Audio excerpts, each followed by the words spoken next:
नमस्कार। The eco of India news channel में आपका एक बार फिर से स्वागत है। आज अंतर्राष्ट्रीय महिला दिवस है। हर वर्ष 8 मार्च को अंतर्राष्ट्रीय महिला दिवस मनाया जाता है। इसका उद्देश्य यही है कि समाज और राष्ट्र के उत्थान में अपना असाधारण योगदान देने वाली महिलाओं को सम्मानित किया जाए। उन्हें उनके कार्यों के लिए उन्हें न सिर्फ सम्मानित किया जाए, बल्कि वो जो कार्य करती है उससे उनका मनोबल ऊंचा उठता है, क्योंकि देश के विकास में महिलाओं का विशेष महत्व है। और हमारे राष्ट्रपति से लेकर हर कोई कई क्षेत्र में हमने देखा है कि आज महिलाएं काफी आगे निकल चुकी हैं। महिलाओं के इन्हीं योगदान को, उनके योगदान को याद करने के लिए ये अंतर्राष्ट्रीय महिला दिवस का आयोजन हर वर्ष यहाँ किया जाता है। तो अंडमान निकोबार द्वीप समूह में भी इस कार्यक्रम को अंजाम दिया जा रहा है और बड़ी मात्रा में ये कार्यक्रम आयोजित किए जा रहे हैं। कई संगोष्ठियां आयोजित हो रही हैं, तो कई खेलकूद की गतिविधियां आयोजित की जा रही हैं। अंतर्राष्ट्रीय मानव अधिकार और अपराध नियंत्रण संगठन की द्वीप समूह इकाई की ओर से भी कल यानी 7 मार्च को ईस्टर्न गेट होटल में एक कानूनी जागरूकता शिविर का आयोजन किया गया। जिला विधि सेवा प्राधिकरण की ओर से आयोजित इस कानूनी जागरूकता शिविर में जिला और सत्र न्यायाधीश ने महिलाओं के अधिकार और वरिष्ठ नागरिकों के अधिकार के संबंध में बहुत ही महत्वपूर्ण जानकारी दी और उन्होंने बताया कि इनके अधिकारों के संरक्षण के लिए कानून में क्या क्या प्रावधान है और जो पीड़ित लोग हैं, जो भी इस तरह के कानूनी सहायता प्राप्त करना चाहते हैं, तो किस तरह वे जो है विधि सेवा प्राधिकरण से किस प्रकार संपर्क करें, इसके बारे में उन्होंने खुलकर जानकारी दी। लॉ में बहुत सारा प्रोविजन ऐसा है जो कि हम लोग नहीं जानते हैं। समस्या यहाँ पर है और जिसकी वजह से महिलाएं सिर्फ नहीं, ओल्ड एज के जो पुरुष हैं उनको भी सफर करना पड़ता है। इस चीज को समझिए। बूढ़े बुजुर्ग इमोशन में बहकर सभी संपत्ति बच्चे को दे दिए और बच्चे आपको घर से बाहर निकाल दिए। ठीक है, उसको बताने के पहले मैं आप लोगों से पूछना चाहता हूं कि आप लोगों ने बागवान फिल्म देखा है? ये this is the reality nowadays. ये आज के समाज में रियलिटी है। बोला जाता है ना, भलाई सबका करो, शुरुआत अपने से करो। ठीक है, ये है, सो फैक्ट है। उस फिल्म में क्या दिखाया गया कि माँ बाप ने सभी माने खुशी का, जितना उनका क्या कहा जाता है इच्छा था, त्याग करके बच्चे को पढ़ाया और बाद में क्या मिला उन्हें? बच्चे सिर्फ यही बोले कि आपने अपना जीवन क्यों नहीं सिक्योर किया। इसलिए आज का जो युग है वो मॉनेटरी युग है। पैसा जब तक है आपके पास तब तक आपकी पूछ है। वो इमोशन छोड़ दीजिए, वो चला गया, वो जनरेशन खत्म।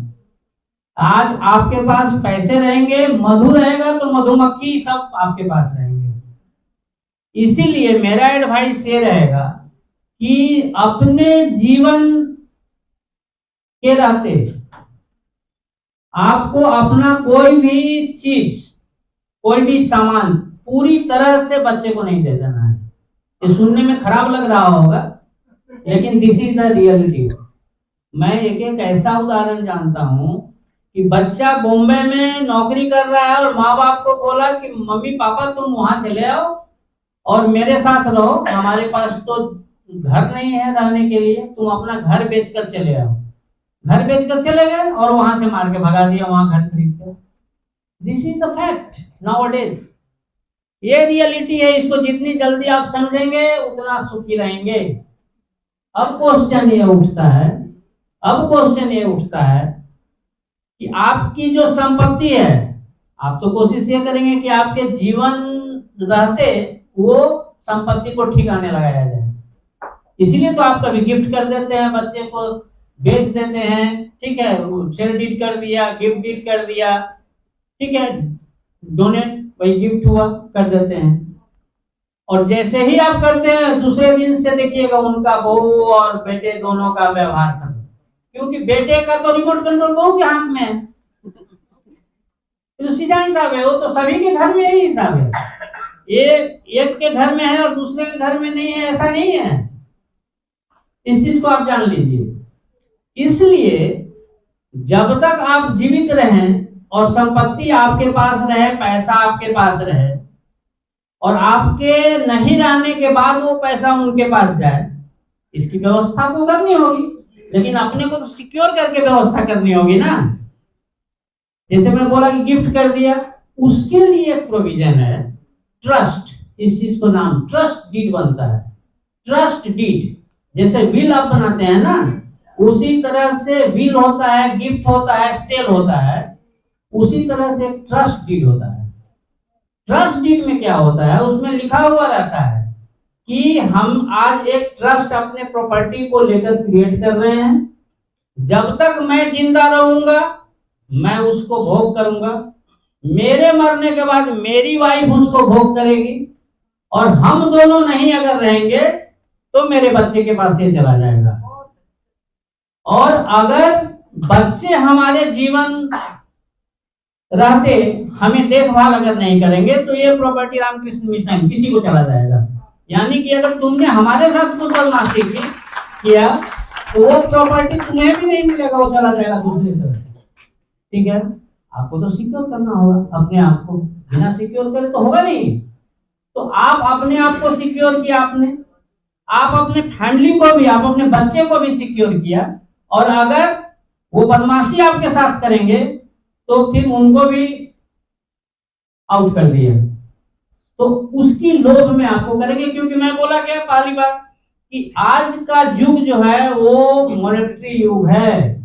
पैसा जब तक आपके पास रहेगा, संपत्ति धन संपत्ति रहेगी, तभी तक आपकी पूछ है। जिस दिन आपका पैसा गया, इसीलिए मैं भगवान का उदाहरण दिया था आपको, इसके बाद आपको कोई नहीं पूछेगा।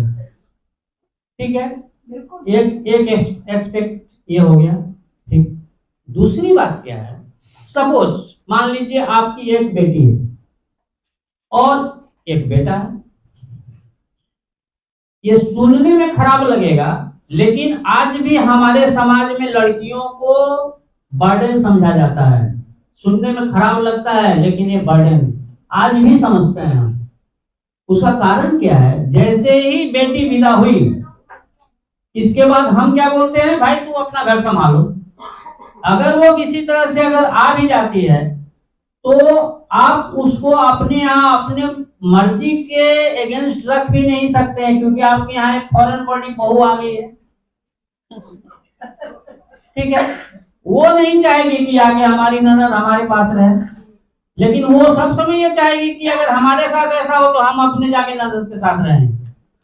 चीफ जुडिशियल मजिस्ट्रेट ने अपने विचार व्यक्त करते समय महिलाओं के अधिकारों के बारे में तो जानकारी दी ही, लेकिन जब वो विचार व्यक्त कर रही थी तो काफी भावुक भी हो गई थी, क्योंकि एक समय ऐसा था कि उन्होंने अपने जो वक्तव्य में कहा कि किस प्रकार महिलाओं को आज भी वो सम्मान नहीं दिया जा रहा है जिनकी वो हकदार है।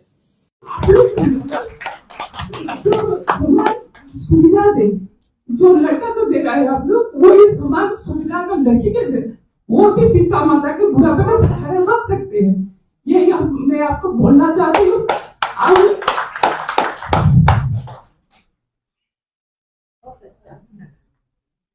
और जो थोड़ा सीनियर सिटीजन के बारे में मैं बोलना चाहती हूँ। कभी कभी ऐसा होता है कि अब आप बच्चों को बड़ा कर दिया, बच्चों एस्टेब्लिश भी हो गया, उसके बाद पिता माता का नहीं देख रहा है, कुछ फैमिली प्रॉब्लम चल रहा है, सीनियर सिटीजन लोग, इसीलिए सीनियर सिटीजन, इसलिए maintenance of parents and senior citizen act 2007 बनाया गया है।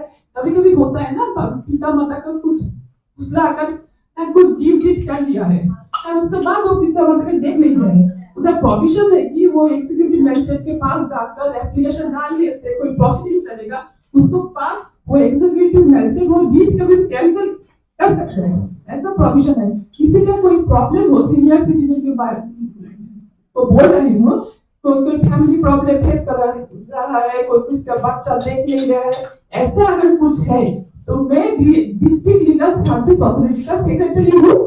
उधर बिना किसको सुविधा मिलता है, जो गवर्नमेंट से लॉयर देते हैं, उनको सलाह देने के लिए कानूनी कोई समस्या अगर हो तो सीनियर सिटीजन को निःशुल्क सहायता करती हूँ। हम लोग अगर कोई प्रॉब्लम हो तो उधर लोग भी रहता है जो लिखा जो इलिटरेट लोग होता है, उधर एप्लीकेशन देने के लिए भी लोग होता है, उन लोग को सहायता करेगा। और उसको प्री लिटिगेशन से पहले अगर कोई प्रॉब्लम है बेटी से किसी से भी, उसको बुलाकर हम लोग केस नहीं हो उसको पहले उसको कैसे सॉल्व किया जाए, हम लोग काउंसलिंग मीडिएशन ये सारे मतलब से वो प्रॉब्लम को सॉल्व करना चाहती हूँ।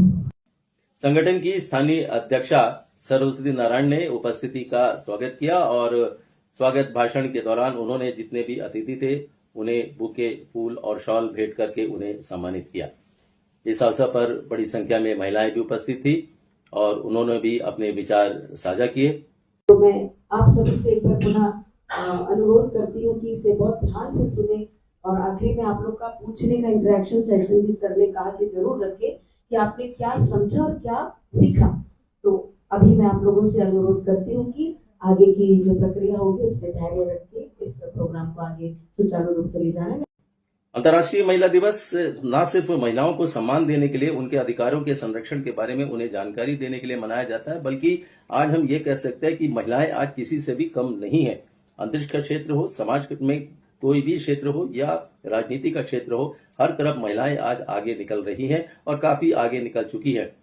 हो सकता है कि 2029 का जो लोकसभा चुनाव होगा उससे पहले काफी कुछ किया जा चुका है और आने वाले समय में हमें देखने मिलेगा कि महिलाओं का जो प्रतिनिधित्व है लोकसभा में, जो 33% आरक्षण की बात चल रही है, वो आरक्षण भी उन्हें मिल जाएगा और 33% महिलाएं जो है वो हमारे देश के सर्वोच्च जो मंदिर है, संसद है, उसमें जो है वो प्रतिनिधित्व अवश्य करेंगी।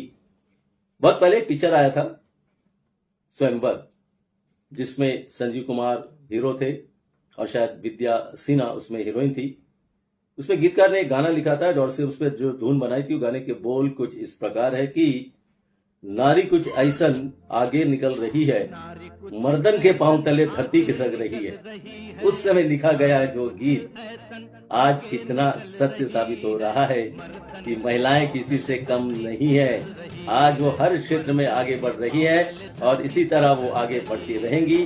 बस आवश्यकता इस बात की है कि हमें उन्हें जो उन्हें सम्मान मिलना चाहिए वो सम्मान उन्हें अवश्य मिले और जो उनका वो हक है वो उसके हकदार हैं। घर की चार दीवारी हो या बाहर का मैदान, हर तरफ महिलाएं ही महिलाएं हैं और महिलाओं के योगदान को हमें कभी नहीं भुलाना चाहिए। बहुत बहुत धन्यवाद। दाइक ऑफ इंडिया न्यूज चैनल के लिए मैं राकेश चंद्रलाल।